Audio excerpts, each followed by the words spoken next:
முதல்வருக்கு தான் நாம் பிறந்த நாள் விழா கொண்டாடுகிறோம். சட்டமன்ற உறுப்பினராக, உள்ளாட்சித்துறை அமைச்சராக, தேர்ந்தெடுக்கப்பட்ட மேயராக, துணை முதல்வராக, கழக தலைவராக, இன்றைக்கு தமிழக முதல்வராக வீற்றிருக்கக்கூடிய தளபதிக்கு இன்றைக்கு பிறந்த நாள் விழா கொண்டாடி கொண்டிருக்கிறோம்.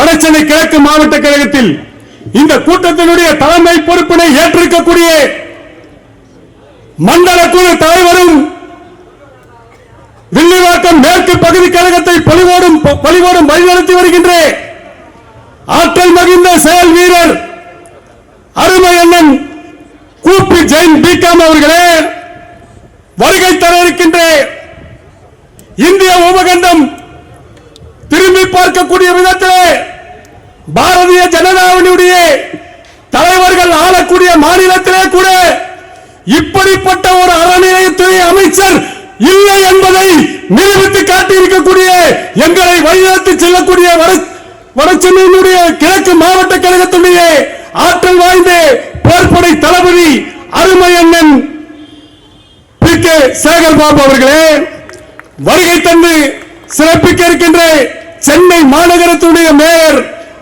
சகோதரி பிரியா ராஜன் அவர்களே,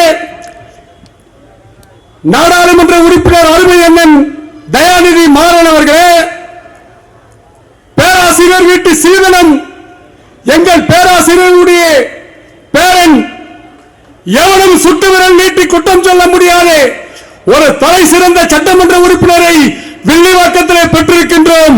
வில்லிவாக்கத்தினுடைய சட்டமன்ற உறுப்பினர் அருமை அண்ணன் வெற்றியழகன் அவர்களே, வருகை தந்து அமர்ந்திருக்கக்கூடிய அயன்புரத்தினுடைய ஜாம்பவான், இங்கே எனக்கு முன்னால் குறிப்பிட்ட அருமை அண்ணன் ஜெயின் அவர்கள் குறிப்பிட்டார்கள். அயன்புரத்தினுடைய மக்கள் நம்பிக்கையை பெற்றிருக்கக்கூடிய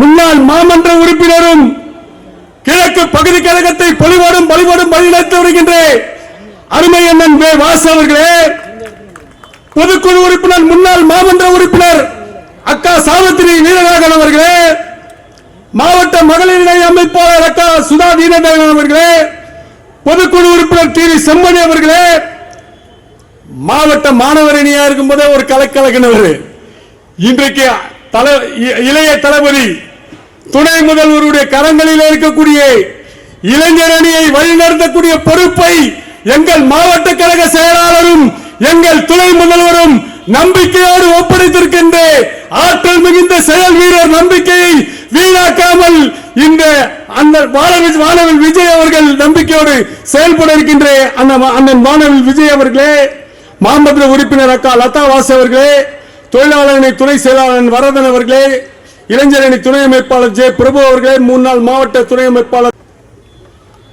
அண்ணா அறிவாலய செங்கலை ஒன்னா கழட்டுவோம் சொன்னாரு.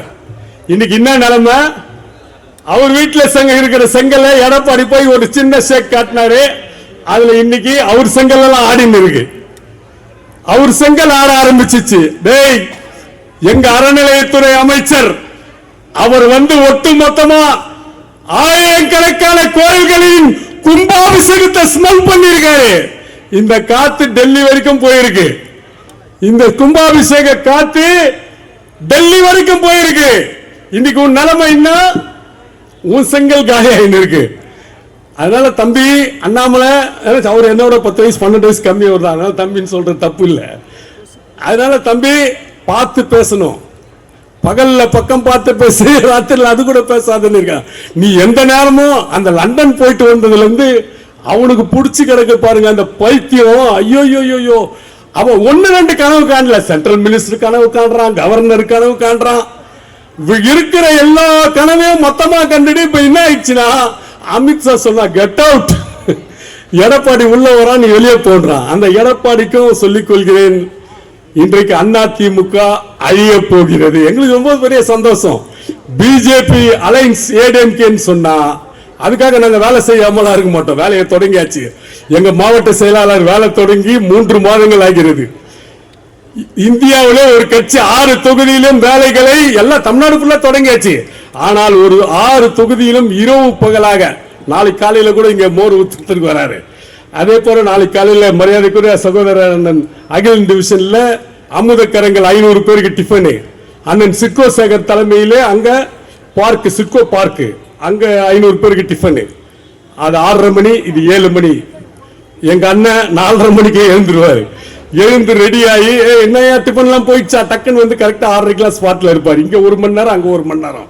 திரும்பி 8:30 அங்கங்க எங்கெங்க மோதுமோ எல்லாம் முடிச்சுட்டு சட்டசபையில கரெக்டா 9:30 கரெக்டா அட்டெண்டன்ஸ் போடக்கூடியவர் நம்ம அமைச்சர்.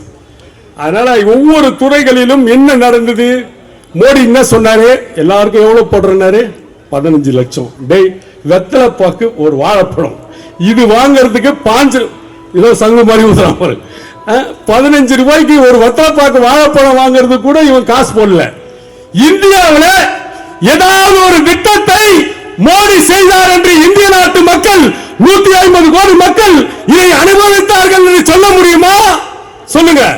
இன்றைக்கு எங்கள் முதல்வர், ஒரு மாநிலத்தை ஆளக்கூடிய முதல்வர் 46,737 கோடியை ஒதுக்கி இருக்கிறார்.